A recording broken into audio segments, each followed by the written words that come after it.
Welcome to DasGeek. Now, this is an important one for all of you to watch because I know that there's a lot of temptation out there to go and get these inexpensive Wi-Fi based camera systems. And the reason why so many people want to use these things for their doorbells or hang in their house is they're operated by battery. Usually they last a really long time on battery. You don't have to pay an electrician to run wires all throughout your home to do a DVR based recording security system. You just simply mount these, you connect them to your Wi-Fi, and boom, you're ready to go. So they have simplified the security business heavily with these type of cameras here, and there are a lot of companies that have come out to make them. The problem is a lot of these are subsidized and the cost of them is so low because they're using and selling your personal data. So what I wanted to do is, yes, the best solution is to have a wired system that you control that records to a DVR that you set up through your own personal cloud, but those cost lots and lots of money, which is why these things are selling like crazy. So I wanted to go through all of the options out there that I have seen on the market that are popular and tell you which one actually has the best security, surveillance, and protects your privacy and your data. There is one system out there that I found that comes close to checking all of those boxes, and we're going to get into that right now. So this is not the device I will recommend, by the way, but I want to start with it because it's very popular. Blink is owned by Amazon. That should be your first red flag there because we know Amazon is heavy in the personal data collection realm. These are very inexpensive, which means they're subsidized. So this is very attractive to a lot of people who want to save on their budget because you can get these cameras for near nothing compared to other security solutions out there. It's very easy to set up, and it's going to open a hole in your firewall so that you can access this thing outside of your network. So if you were going to get one of these type security systems, the first thing you want to do is make sure that you're creating a separate virtual LAN. Easy way to do this for users who are not technical is to turn on guest network and then connect your things through a guest network in your router. So that's the easiest for most people to do a VLAN, or some routers don't have the options to create VLANs, virtual LANs in that case. So you want to separate this from the rest of your equipment. Another thing I want to mention right off the bat with these cameras is never put them inside your home. These have microphones, they have video, they can be hacked. That is extremely invasive to have something like this inside your home. This, at the very least, should be outside. So you're using it as a security measure outside. Have it looking at a door outside, have it looking at your driveway outside, but never put these things inside your home where they could be recording audio and taking pictures and things like that.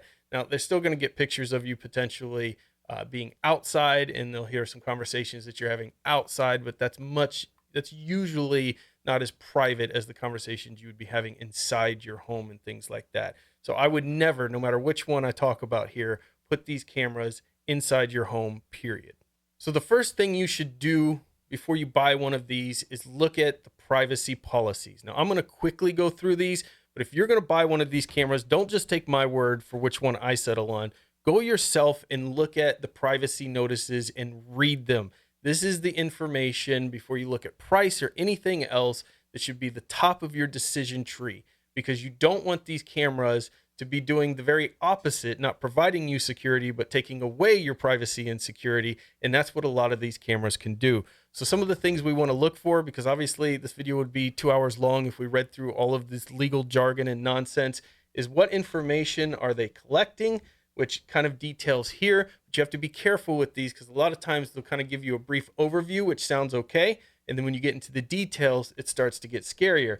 So looking at Blink here, does Blink share your personal information? They give this nice little clause that we care about your privacy everywhere, of course, and how secure is the information. They talk about some pretty basic level of encryption and things that they're using here to safeguard your data. They talk about choices that you have, that you could contact them to have them stop processing your personal information potentially. We know some companies actually fulfill that, others don't. But then if you go in here and see information or examples of information they collect, place an order through Blink services, download, stream, view, or use content on a device through service or application, provide account information, configure settings. So any of this stuff you're doing, they're going to collect information on you. Complete questionnaires, upload images, videos, or other files to Blink services. So there is no storage offline with Blink. This all goes into Amazon Cloud, and they're not charging you for that, which is another red flag. How are they able to afford to give everybody free storage for their video and security there? That's a problem. Here's some of the automatic information that they're collecting: your IPs, your login emails and passwords, computer device and connection information, device metrics, Blink service metrics such as technical errors, interactions, backup information, location of your device running on the application. So if you're the location of your phone, for instance, as you are using the Blink services, your phone numbers, all of this stuff. So right away, Blink is out the door. This is a terrible security solution. I wouldn't even put them outside my home. Avoid at all costs. What's the other one a lot of people like to use? Ring. This is probably the worst of all, is Ring. And unfortunately, it's probably the most popular of all because it's highly subsidized, it's very inexpensive, and it's highly advertised here.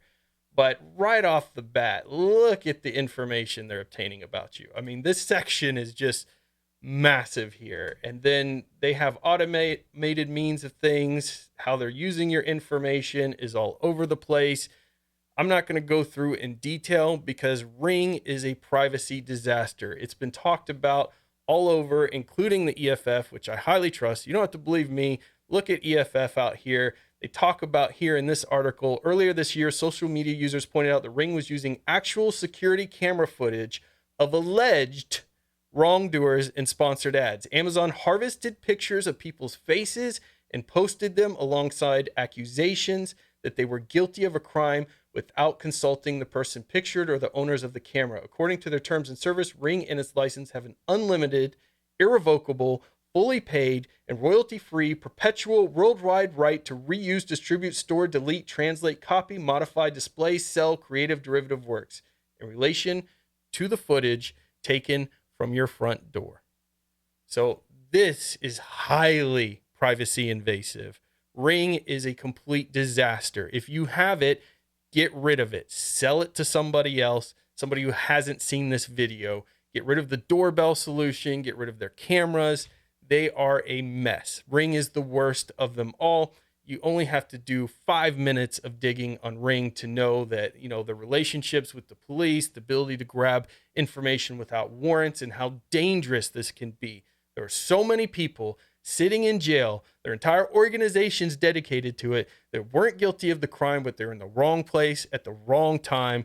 And there's many people who get released out of jail every year when they find new evidence and things come to light, who sit in jail for 20 plus years because of things like this, where camera footage will pick up somebody walking by at the time that a crime happened. So it's obviously got to be this person. And that's the rest of the story. I don't want to help with that. We want to have due process in criminal crimes, and with the police departments and detectives, they need to do due process. They need to get warrants. They need to do actual investigations. I support the police. I'm very happy they exist and can protect our homes and things. But at the end of the day, there's a process for a reason it needs to go through. And getting through that process by getting neighborhoods and things to sign up and give police access to all the footage in your cameras, or giving Ring access to sit there and make alleged videos and ads and things using people they're alleging of a crime that haven't gone through due process, is absolutely a horrible invasion of your privacy and security. All right, so real quick, let's take a look here at Arlo. Arlo is kind of the same boat here. There was way too much information that they collected. At the end of the day, you can look through this yourself, but to me, I wasn't comfortable with what Arlo was gathering, but they were a little better than some of the others, at least how their statement was written. And then we have Nest, which is also very popular. Again, not something I felt comfortable with looking through this. The amount of information that they're gathering, the complexity of their privacy policy, look how long this thing is, should give you pause for wondering what the heck is actually happening here. So the one I really want to focus this video on is Eufy, because they have, in my opinion, the best privacy policy out there, and is the security camera that you should put outside your home, not inside. Again, I would put none of these inside. If I was going to do inside, I'd pay an electrician, have it hardwired, and have my own DVR system. But outside your home, I would trust Eufy to be there. Number one, they don't do cloud storage by default. It stores locally on their home base. And the home base is actually a significant piece of equipment. With the Blink module, you get this little tiny tile. Nothing is stored there. Really, all it is a device to open a forwarding port and send all the video and stuff up to the cloud. Whereas with the Eufy device, it actually has the ability in a significant home base to store the information locally. You can pay for a service extra if you want. That's a good thing because you know that they're not selling your data if you're paying for it. At least that's a good sign that they're not doing that when you're paying for these services instead of getting them for free. And so you can store your data locally or you can pay for that extra service. But this is, again, a device that I would feel comfortable putting outside my home. You can also see just by the web page that they're putting a lot of attention to the fact that they are focused on privacy. It's very important to them. This is a differentiator between them and all these other companies out there. And I have no affiliation with any of these. None of them sent me any free equipment. None of them ever contacted me. This is my own personal research here. So proof of privacy, the in-depth measures we take handling your data has been recognized by the British Standards Institute, awarded us with the ISO 27001 and the ISO 27701 certification. These talk about their dedication to the laws that they comply with, as well as the GDPR there. This means every facet of our technology and process that we adopt has been tested and proven to protect your data under EU and US laws. That's a much better opener than you've seen with any of those other security devices out there.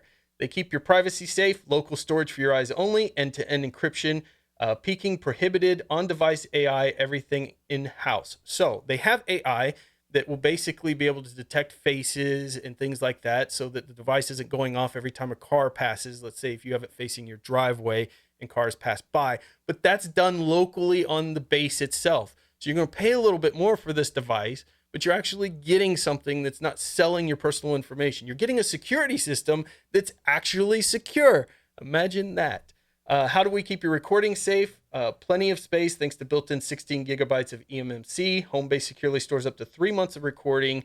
Video authorization access in your hands. You have complete control. I can have other people in my family have access to it, but I can also turn off their access to certain cameras if I want, or only give them access to the Ring, not the Ring, obviously, the Eufy doorbell as an option, so they don't have to have access to everything in the camera. So they allow you to kind of break out the security in many, many ways.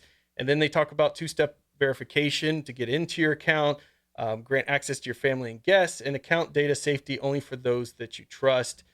This privacy policy, when you actually go through their full details here, was something that I trusted much more. I didn't see anywhere where they're selling your data or profiting off of it. So if I was going to get a device, it would absolutely be a Eufy one inside or outside my home, that is. Now you can get several kits. You're going to notice right away, hey, these are way more expensive than getting a Blink system. And then you can get these like for $50, these cameras with a module, maybe $100 or something.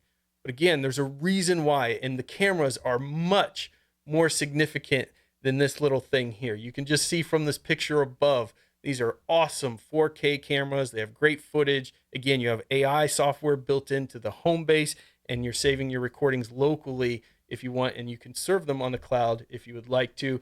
You have alerts, you have alarms, you have solar power, you have all of those options. Eufy also has a refurbished section, so that may be something to check out if you want to save some money. But at the end of the day, hopefully what this video does is help you take a look at your current solution for security. If you have one of these rings or other things, get rid of them, sell them on eBay, get your money, and invest in something that actually is a security system that's private, that actually, exemplifies what we would want in a privacy security system that we're placing in our homes to protect our families and to be able to have surveillance of what's happening around our home if we're on vacation or other things. So check those out. Let me know what you think in the comments below. What other solutions have you found? I know Synology has some where you can buy some licenses and some cameras. You could, of course, go for full wired DVR, which is probably your best bet when you think about security and privacy, but a little more difficult to set up. But I'm interested in what you think. A huge shout out to our sponsors, DigitalOcean. Go to do.co/DLN and check out their amazing cloud services that they offer out there. A lot of the servers and things that I set up utilize DigitalOcean. Also, check out Bitwarden, bitwarden.com/DLN. They're the best password manager. You talk about security, you got to talk about Bitwarden, best password manager on the planet. Loved them before they ever sponsored. Huge thanks to them, and a special thanks to my patrons for always supporting all the work that I do. And we've got a new security once a week podcast that I send out as well that's just for patrons. So you can check that out. It's very casual and a lot of fun. And until next time, get out there and fill your brains.